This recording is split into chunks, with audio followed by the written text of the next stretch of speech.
Hello,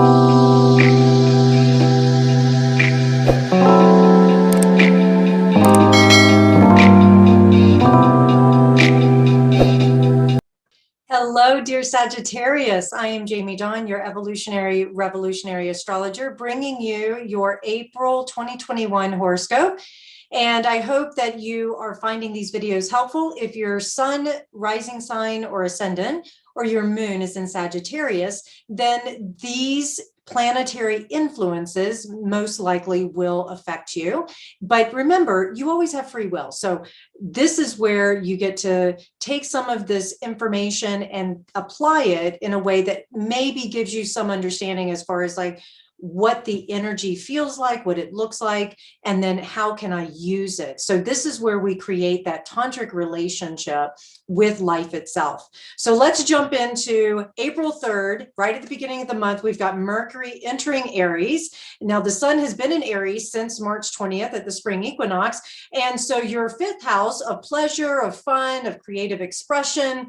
Also, it's the house of gambling, but maybe the lottery, maybe you were energized to buy some lottery tickets when the sun moved into Aries. Now we've got Mercury, the planet of communication, connection, how we organize our thoughts, our learning.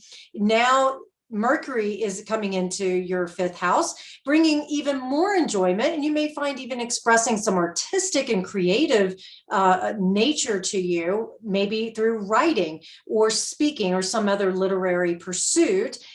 Some of you may be considering writing that children's book, or maybe there's a romance novel that's inside of you ready to come out. Or if you love to act, this is a great place for you to, act out maybe in the bedroom with your beloved, or maybe on stage as well.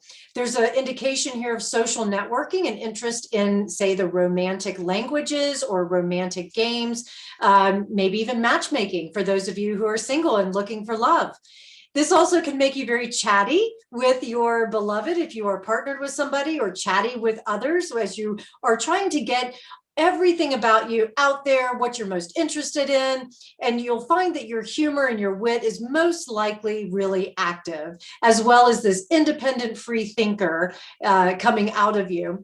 And following Mercury moving into Aries on April 11th, we've got an Aries new moon also highlighting this fifth house. So your need for this creative expression will be doubly energized, and you'll probably find yourself looking for ways to have more playtime.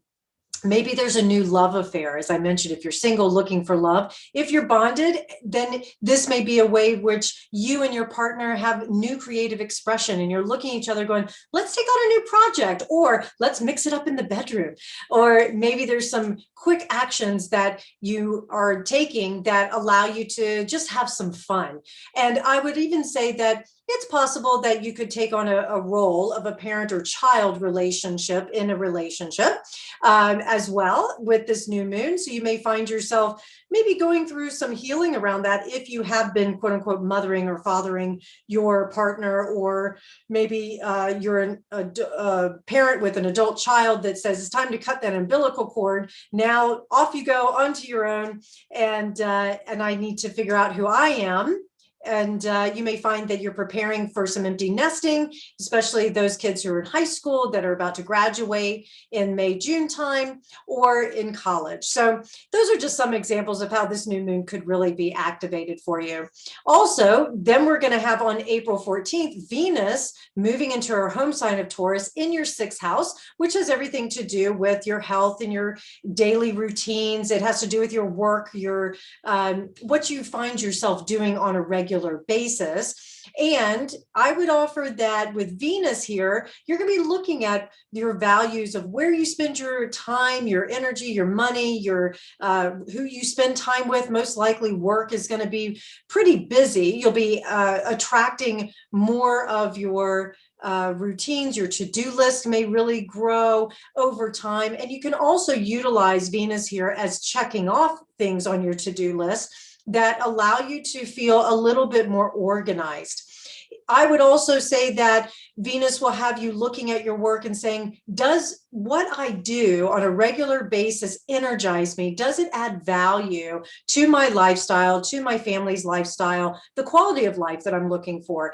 Am I happy with the coworkers that I am engaging with? And if not, maybe I can engage more diplomacy and create some win-win situations. I may feel, especially with Mercury in Aries, you may feel like that networking can really help benefit some of your working relationships. Some of you may decide you want to begin working in the beauty, fashion industry, maybe the art industry, or doing some sort of body work like massage or aromatherapy or things like that. That also can be very active with Venus here. And then on the 19th, Mercury will follow Venus into Taurus in your sixth house as well, making your to-do list probably a little crazier. And I would imagine that the office chatter will also be pretty active, and that you may be finding ways in which you can speak or write or network with others that's supportive, and also maybe asked to take on helping put a presentation together and organizing it in a very artful and beautiful way. Some of you may be looking for an agent or an assistant or maybe a middleman, and that Mercury and Taurus can help you do that to get more work done. Consider this placement as many hands make light work. You just want the right people. And on April 20th, the sun then moves into Taurus, doubly energizing it, hopefully giving you some strength and vitality in the work that you're doing. And that should feel really good. Those of you who are focused on your health goals, or you're wanting to make a change in your health, this is a great time to do it. So I would spend especially the second half of April really focused on that beach body, as a lot of people are getting to. But it's not just the exterior, it's more about your own self-improvement. This could also be a mental health or emotional support that you need. Some of you may end up getting like an emotional support animal. This is a great time to consider that. A service animal could also benefit you. And April 20th, Mars will move into Cancer in your 8th house. While Mars is not in its best position here, it often acts more passive aggressive, and Mars is very assertive. And when it's in Cancer, it's moving through this water element. It doesn't have the same directness that it would if it was in a fire sign or an air sign. So here you're going to be working with maybe some passive aggressive things with your 8th house, which has a lot to do with joint resources. So you may run into some conflict with your partner or with a business person, or with trying to get something, maybe a loan, or you're dealing with taxes because we are in tax season. You may find that in order to get it done, there's a bit of conflict there. So you may not get all the answers you want right away in the way you want it. And it could also be that some of that conflict shows up because your partner or whomever is impulsively spending money or impulsively making decisions with your resources that you feel you don't have any control over. And so, of course, that can bring in some of the anger and frustration. On the other hand, this can also be a very passionate time for you to be able to bond even closer with those that you consider to be like family, maybe fighting to the death for something or someone that you care deeply for. And I would say that this can also reiterate what it is you really need in order to feel in your greatest power. And so this time with Mars and Cancer moving through that 8th house could offer you some joint resources or some things that you need in order to feel truly powerful or in your power again. And to put a nice little period at the end of the sentence, April 26th, 27th, we have the Scorpio full moon in your 12th house.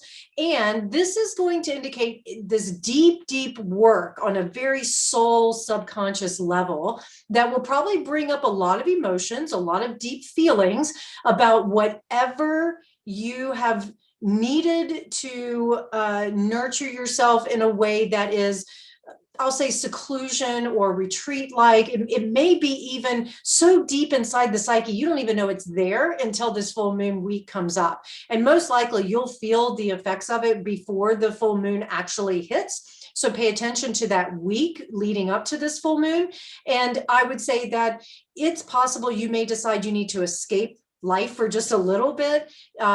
I do offer that you try not to do it in an unhealthy way through drugs or alcohol, but, looking for ways in which you can escape into the psyche, maybe through meditation or through exercise or deep spiritual work, maybe connecting with a teacher that can take you even deeper. This is a great time for you to be able to let go of any sort of belief systems or any sort of fears and trepidation you may have had in being able to express yourself on a very authentic level. And sometimes you just don't know what you don't know. And so this full moon can also bring out secrets. It can bring out things that have been hidden for a very long time that until the right pressure is applied, it doesn't come up to the surface.